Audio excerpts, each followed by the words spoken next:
Assalamu alaikum. Hello everyone. Welcome back to my another video. In this video, how to convert an image to Excel data.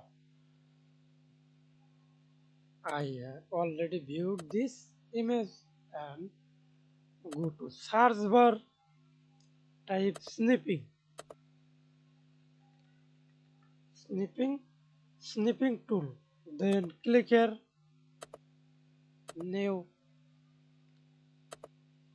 select your data.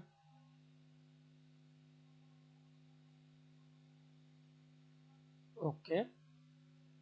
Select text actions and select data, then Ctrl C for copy or copy all text, minimize it, minimize, and Ctrl V for paste data, then dragging the data, Ctrl C for copy and Ctrl V for paste.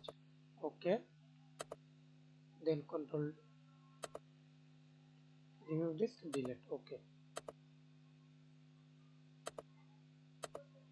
thanks for watching video. Please subscribe to my channel, like, comment, share.